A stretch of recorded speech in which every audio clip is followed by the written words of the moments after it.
Have you ever woken up from a dream utterly convinced you were just inside a building that defies all logic? A house where the rooms shift, a staircase that twists endlessly into the sky, or a CD.SA mashup of every place you be. If you have, you're not alone. Tonight, we're not just talking about dreams. We're taking a blueprint and a hard hat into the very structures of our subconscious. We're exploring the impossible physics and shifting landscapes of dream architecture. What if these ephemeral buildings, these fleeting images of impossible places, are more than just random neural firings? What if there's secret language, a map to our innermost selves? Stick around, because we're about to unlock the secrets of your mind's hidden blueprints.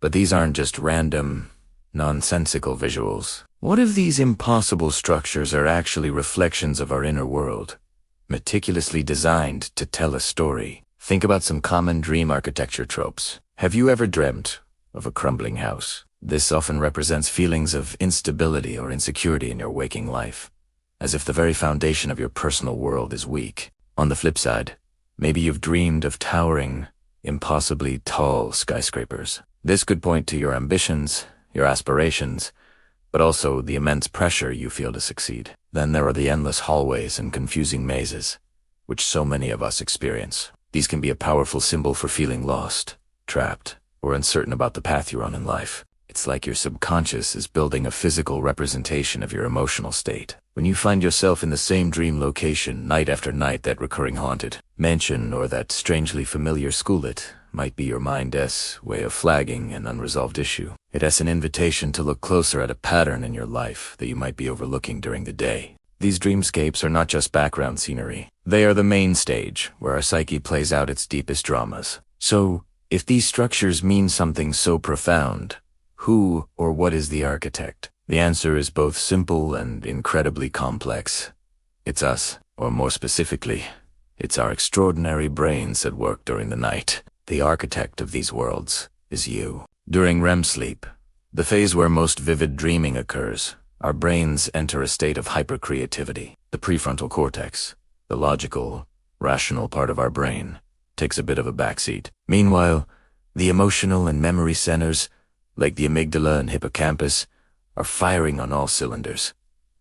This is the perfect storm for creation. Your brain becomes a master remix artist, pulling from its vast library of memories a doorway from your childhood home. The texture of a wall you saw on vacation, the layout of your office, and combines them with your current emotions, your deepest fears, and your most fervent desires. This is how you end up in a school that's also a shopping mall, or a house with an ocean in the living room. Neurologically, it's fascinating. Some theories suggest that our sense of spatial awareness is significantly dampened during sleep. This lack of a built-in GPS is what allows for a logical layout to a room that is bigger on the inside, or a door that leads back to where you started. Your brain isn't bound by the rules of physics or geometry. It's simply trying to weave a narrative to make sense of all this disparate information and emotional energy, resulting in the wonderfully bizarre and deeply personal architecture of our dreams. If we are the architects of these nightly realities, does that mean we can grab the blueprints and make some changes?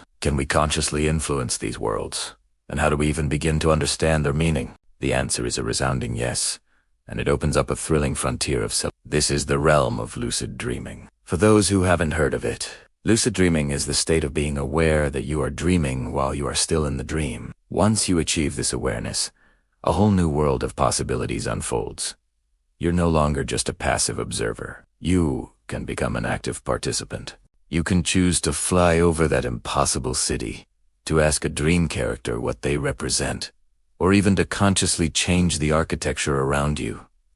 Don't like that crumbling wall? You can decide to rebuild it, brick by imaginary brick. Want to know what's behind that mysterious door? You can give yourself the courage to open it. There are techniques to help induce lucid dreams, from reality checks during the day to specific visualization methods before sleep. And for interpreting these structures, whether you're lucid or not, it's about becoming a detective of your own mind. Symbol analysis is a classic approach. What does a bridge or a tower typically represent?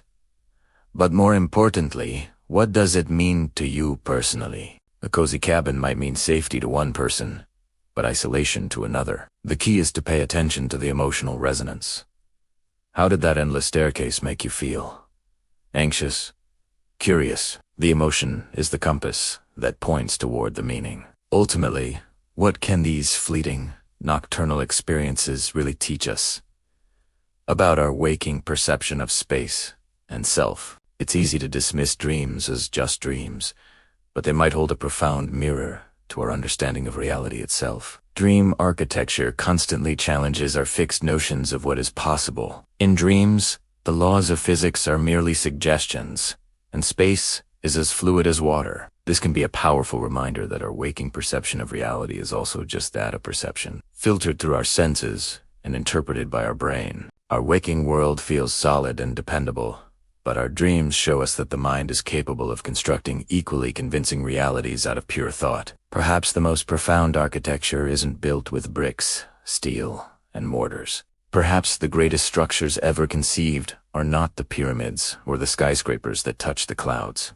but the ones we build every single night with the boundless, limitless imagination of our sleeping minds. They are a testament to the incredible creative power that resides within each of us, a power that builds worlds, tells stories, and ultimately helps us understand who we are. Thank you so much for joining me on this journey into the architecture of the mind. If you found this fascinating, don't forget to hit that like button and subscribe for more explorations into the mysteries of our inner worlds. What's the strangest building you've ever visited in a dream? Let me know in the comments below. Until next time, sleep well and dream big.